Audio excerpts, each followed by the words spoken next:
Greetings and welcome to this edition of Positronic hypersonic.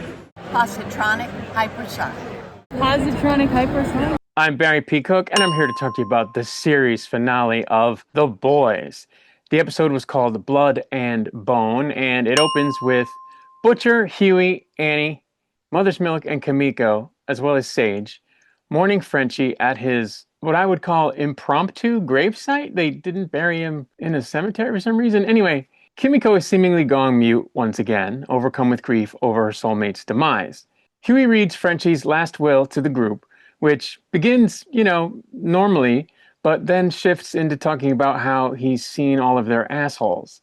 But there was apparently a point to it, because Frenchie saw this as a true mark of family, and before his last words are read, he ends up explaining that Kimiko was his heaven on earth. Meanwhile, Ryan is living in a remote cabin watching an advertisement about Homelander's upcoming Easter Sunday announcement titled Homelander Reboots the Universe.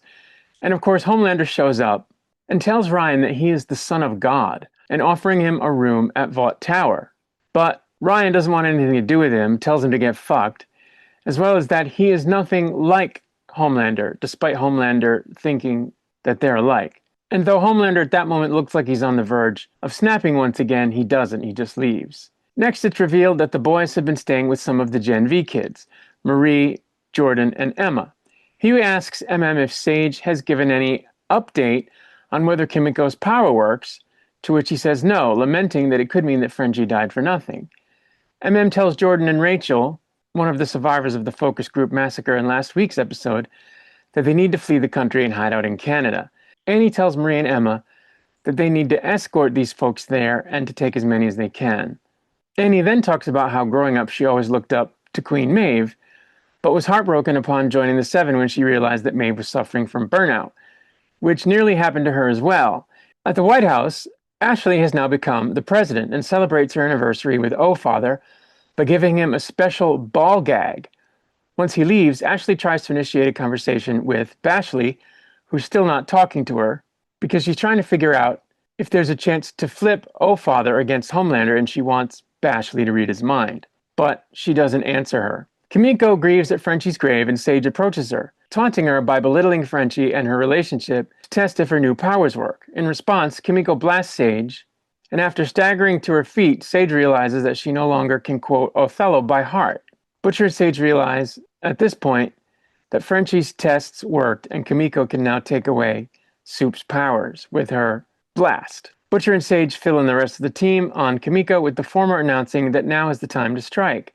Mother's Milk reveals that he had acquired the blueprints for the hidden tunnels under the White House back when they were protecting Robert Singer, who was president before. Nearly everyone on the team agrees on the plan, except for the now powerless Sage, who calls it a suicide mission and tells them she's going to Harry Potter World in Orlando. At the White House, O-Father introduces Homelander to the richest man in the world, who has already pledged his allegiance to him. O-Father then tells Homelander that they need to postpone his announcement, as the boys may have already given Kimiko Soldier Boy's powers. Just as Homelander refuses, the Deep walks into the room, telling him that he wants to be one of his crusaders. Homelander then kills the richest man in the world, who he realizes was there to ask for a favor in exchange for his loyalty and, I guess, worship, and then tells the Deep that he doesn't need him. The boys arrive at the entrance to the White House tunnels just as Homelander begins his live-streamed announcement from the Oval Office. When Ashley and O-Father are informed by a Secret Service agent that the boys have infiltrated the White House, O-Father doesn't seem all that nervous, telling Ashley that they've got it handled. And so then, a soup-harming whistle is activated in the tunnels as armed men fire through the ceiling down at the boys, forcing Annie and Kimiko to shield Huey and MM from gunfire. As Ashley is being escorted to a secret facility for her safety, she ditches her Secret Service detail and makes a run for the tunnels, where she helps the boys escape before running to get to safety herself. Butcher and the boys make their way to the White House, where they find the Deep crying alone. Deep threatens to kill Annie, who simply rolls her eyes, picks him up, and flies off with him to a beach. Butcher and Kimiko head to the Oval Office as Huey and MM attempt to distract O-Father. O-Father starts using his sonic scream, and he corners Huey, only for MM to come up from behind him, covering his mouth with Ashley's recently gifted ball gag, which causes O-Father to use his sonic scream on himself, and his head explodes, killing him. Homelander begins to go off script in his announcement, telling the world that it never loved him. Butcher and Kimiko burst in and attack Homelander, who instantly retaliates, but the live stream continues even after the cameramen flee the Oval Office and the camera tips over. Annie continues to fight with the Deep at the beach and ends up blasting him into the ocean, whereupon a large group of sharks, octopi, and various sea life surround him before one of the octopi sticks one of its tentacles apparently up through his rectum up to his throat and killing him. Ryan, who'd been watching the live stream, flies into the Oval Office to help Butcher and Kimiko fight Homelander. Kimiko struggles to get herself angry enough to use her blast because she's so sad, but she begins to have a vision of Frenchie, who tells her that rage is not what makes her strong. This is enough for Kimiko to activate her powers, knocking out everyone in the Oval Office. Butcher wakes up to find Homelander pathetically trying to use his powers, but being unable to, and begins beating him to a pulp as the world watches. A bloodied Homelander pleads with Butcher, offering him a variety of things, including sexual favors and eating Butcher's solid waste, and even to bring Becca back by getting a shapeshifter to turn into her, and even giving him control of Vought. Butcher then tells Homelander this is for Becca, and uses a crowbar to open up the soup's head. So Homelander dies, very embarrassingly, in front of the world. A global news report confirms Homelander's death, with footage of Ashley at a press conference telling the nation that Homelander was deeply unwell, before insisting that she will not resign. A reporter then reveals that Ashley was shortly thereafter impeached and removed from office. Ryan is shown to be watching the report back at the house from earlier as the boys celebrate outside with Kimiko speaking again. Butcher privately speaks with Ryan, telling him that he did the right thing, and invites him to leave with him and Terror and finally live a quiet life. Ryan rejects Butcher, telling them that he's not a good person and that he wants this to be the end. A heartbroken Butcher sulks back into the room where he discovers that Terror has passed away in his sleep. Believing that he's nothing left, he takes the vial containing the soup-killing virus and drives off. The rest of the team watches a press conference of Stan Edgar announcing that he's become the interim CEO of Vought. Huey, noticing that Butcher is missing, checks his bedroom to find a blanket covering Terror's body and the vial gone. He races to Vought Tower where he finds Butcher watching over the city from the soup's old conference room. Huey attempts to call Butcher's bluff, but Butcher says he's already dumped the virus into the building's sprinkler tank. All he has to do is pull the trigger. Huey tries to reason with Butcher, stressing that he's not a monster. Huey then draws a gun, and Butcher begins attacking him. Before Butcher can continue, he begins to see his late brother Lenny in a vision, and likens Huey and his brother as being similar. But it's too late, Huey's already shot Butcher. He tearfully apologizes to him, but Butcher assures him that he did the right thing, before succumbing to his wounds, at which point Huey cries over his body. The boys bury Butcher next to Becca, with Huey delivering a eulogy, saying that Butcher made the world safer, and that he's probably in hell, kicking the fuck out of the devil. One by one, the team departs the cemetery. The episode ends with a montage, in which MM takes Ryan in and remarries his wife, while Kimiko adopts a rescue dog and moves to France. Huey receives a call from Singer, who's now become president, and who proposes that Huey lead the government's Department of Soup Affairs. Huey declines the offer, saying that he's focusing on lying low, and that he's even started a new business, an electronics store. Of course, Annie has joined him in this endeavor, and it's revealed that she's pregnant. While they're talking, a police scanner goes off in the back of the store, signaling a crime in progress, and Annie and Huey share a kiss before she leaves to help out, at which point it's revealed that they're naming their baby Robin. And that's where the episode and the series ended. So I thought this episode was better than a couple of the other episodes this season because there was just a whole lot of great fighting in it. For one thing, the Oval Office fight was insane. And, it just felt more quickly paced than the last few episodes. It didn't seem to have a lot of downtime or a lot of time that was spent on filler moments. It was very to the point. So I appreciated that. I had said at the end of my review last week that I thought they might not actually kill Homelander just because he's such a big character, and that they might want to keep him alive for who knows what they might do in the future. We know the next series is going to be a prequel, so he wouldn't, be in that, obviously. But, who knows what they've got dreamed up for down the road. And I just didn't think they were going to actually kill him, but they did. Of course, that's true to the comics, so I guess that's fine. And, it was hard not to take some satisfaction in seeing him powerless and scared to death and finally, taken down. So I appreciated it on that level as well. I can't say that I like that Butcher died. I mean, I suppose it makes sense for the fact that, he felt that he had nothing left to live for at that point. And I think also he had resigned himself to death a long time ago because he was sick before he took the V. And of course, now there is no more V in his system. So I think it made a lot of poetic sense. And of course, Keith Urban acted the shit out of the, final scene and really every scene, but true to form, he also acted out his death scene quite amazingly. So I appreciated that. And I think it was proper that Huey was the one to take him out.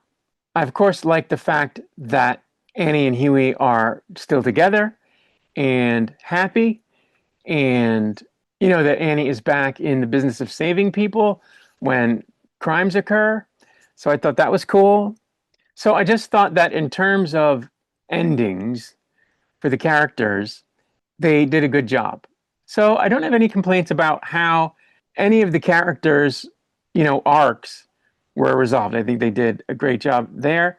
And I thought that the fight sequence in the White House was incredible. I thought, that Carl Urban was fantastic in this episode, as was Anthony Starr, whom, by the way, I've met. I really liked that we got to see the girls from Gen V. I thought that was great that they were in that because their fates were kind of left open-ended at the end of Gen V season 2, which is not getting a season 3. So it was kind of cool to see them, moving out of the country and taking some survivors with them, and sort of kind of wraps up even their storyline. So I thought that was great. So I really liked the ending. And as I said, I thought it was a better episode of television than a couple of the other episodes had been this season, to the extent that I really think they shouldn't have done the 8 episodes. They should have cut a couple of them out completely and just have done like a movie, maybe a 2.5-hour movie, or maybe just a shortened 4-episode season. But I think a movie would have been cool, a cool way to end it, because some of the episodes were just a drag on the season. They really were. But like I said, I think they ended it well. The only thing that concerns me is we don't know what became of Soldier Boy. Like, obviously, he's there at Vought Tower, and obviously Edgar's going to find him, obviously. And so what's going to become of him? He was put on ice before and then revived. And he's just as powerful as Homelander and not the nicest guy in the world. So, like, how do they know that it's okay to leave him on ice? We didn't see them do anything to, like, terminate him, either in the chamber or, by sicking Kamiko on him. So we have to assume they let him live and he could become a threat at any time in the future. So I don't know. I mean, I guess I thought they might do that with Homelander. So maybe that's what the thinking is, that they don't tell you what became of him. The only things I would say about this episode is that they got a little sloppy because, Mother's Milk says, oh, we have the blueprints. We know where the tunnels are. And he says, oh, I even have the codes from back when we were protecting the former president. But the thing is, those codes, for anything to do with White House security, not that there actually are tunnels, but anything whatsoever to do with any security at the White House is taken very seriously. And codes like that are changed. Codes to the president's bunker, codes for the nuclear football, codes that you might need to enter aboard Air Force One, codes that you might need to enter to run the presidential limousine, codes that you might need to enter in order to go into the residence part of the White House. All of those codes are changed regularly for security purposes, so there's no way they would still have been active. So that's just ridiculous. Secondly, once they breach the White House, nobody bothers them. Once they escape the tunnels, they're not at all accosted in any way, shape, or form by any security in the White House. They're just roaming the White House.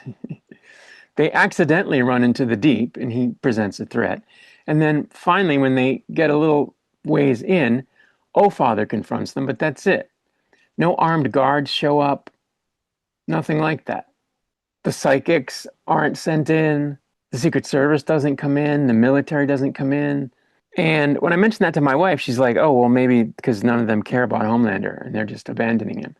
Okay, but they would have vetted all those people in order to protect Homelander. They would have made sure they were true believers and loyal, especially, that we know they have the psychics and could easily do that. So why did nobody rush in to defend Homelander? It's just ridiculous. Because not only would there have been security stationed all through the building, but there would have been security watching monitors, and they would have all rushed to the Oval Office. So the fact that that didn't happen was just stupid. Also, did Vought Tower not have any security? How did Butcher get in there and place the thing in the virus in the sprinkler system? And really? There was no security? I doubt it.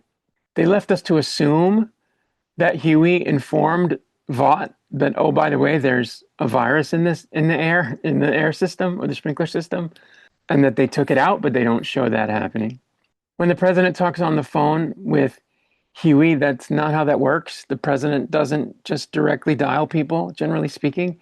The switchboard calls a person, makes sure that they're on the line and that they're available, and then, says, please hold for the president, and connects him. Because the president's time is valuable. He's not just going to randomly call people that he doesn't know for sure are available. That's not how that works. I mean, imagine today, or even in the past, presidents would call friends and family on their own. But like for business calls, the switchboard handles it. And then once the person is on the line, that's when they connect the president. But anyway, aside from them getting a little sloppy, I thought they did a really good job. I mean, things I didn't mention was how they did that moment where Kamiko sees a vision of Frenchie and finds it within her to use the blast. I thought that was really cool. So I really liked the episode as an episode, and I think as a finale, they did a good job with the character arcs, and I thought the fighting and the acting was excellent. So that's really it. There's not a lot more to say. I'm looking forward to watching Vault Rising when that comes out, and I'll probably be doing videos on that also. But for now, I'm going to get out of here. I'll be back with another video soon. Until I return, I wish you peace and long life.